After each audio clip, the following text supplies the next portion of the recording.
Now let's talk about setting up the display in a workstation in a way that you're comfortable with. Now you're going to live a fair amount of your life out here in workstation working with your virtual machines, and you can customize how the display behaves in workstation, and there's a couple of ways you can go here. Now the first thing that you want to do is make sure that you have VMware tools installed in all the operating systems in your virtual machine. So in all the guest operating systems, make sure that VMware tools is installed and has the latest version, because there's a couple of ways you can make these changes, and I'm going to demo them for you in just a second here. I can go to the VM menu choice, go down and choose settings, and then on the options tab I'll choose power, and I can make some changes there, or I can go to edit preferences, then choose display and make some changes there. So let's jump out into workstation and take a look at some of these.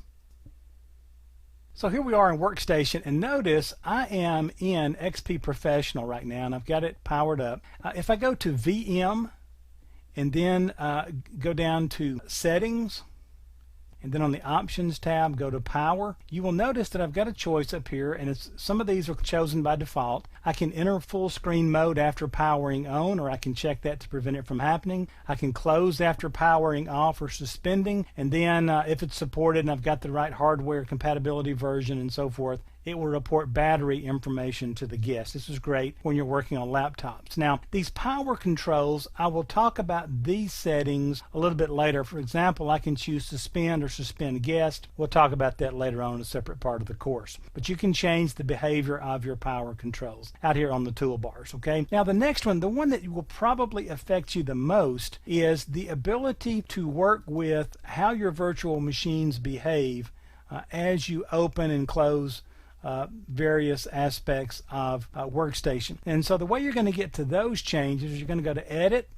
preferences, and then you're going to go to display. Now notice you got a lot of things here, and most of these are about your display. First of all, auto fit window. When the virtual machine display settings change, resize the application window to match, and I can auto fit the guest.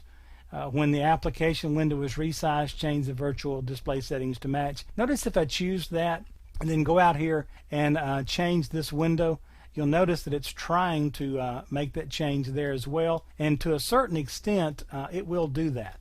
Let me get that back up, and as I move this out, you'll notice that it is, you can see it better this way. You can see it's resizing this window based on what I do, and when I make this full screen, it gives you all of that, okay? That's not a big deal there. It might be for you. The next one that you want to watch on display is full screen, and the best way to see this is to go to full screen and make these changes. And so I'm going to cancel this, take it full screen, then I can still get to my menu options up here. So I'll go to edit preferences and go to display, and I want you to notice that when I go full screen like this, like XP is in the background, this changed the guest resolution to fit the resolution that I had on the display. I can tell it to just stretch the guest, and notice it's taken whatever resolution I had and just stretching it out for the guest machine, okay? And if I right click here and go into properties, I can see in desktop, actually I have to go to settings, I'm at 788 by 519.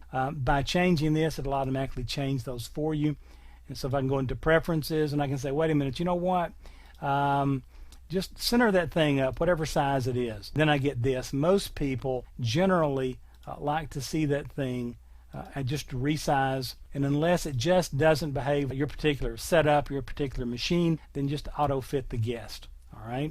Also, let me save that, and you'll see what happens. So it auto fits, and it looks good. It increases the resolution. Most people like that. Then under preferences, if I go to display, take note of these other ones out here. You can use them later. Notice this one right here. Use a single button for your power controls. If I click this and click OK, and then I come out of full screen mode and go back out to my workstation environment, notice that made this right here a drop down, and I can see all my choices out here, and I can see these three main ones, okay? And notice I can do a suspend or a suspend guest, a reset, a restart guest, startup guest, those types of things. Now if I go out there and make those changes to the preference on the display, I can tell it not to use a single button, and it will spread those out. Okay, but notice when I mouse over, for example, I start up the guest operating system, power off the virtual machine, suspend. Those are going to be affected by those power settings that I was demonstrating back here a few minutes ago. This is what determines what happens when you see those and just click on them, okay? And again, we'll talk about those a little bit more later on. So that's some of the changes that you can use out here to make this thing behave and look and feel the way you like it. Go play with those, get comfortable with them, make it behave the way you like, and you'll be a lot more effective and efficient in working in Workstation. And there's a bazillion tricks for how to move around in this thing. There's some keyboard shortcuts I'll show you later, and you can also find some tips out on the internet. Really cool stuff you can do. This is a great, well thought, well laid out interface, and it's also been revamped for Workstation 8, and they've done a great job with it.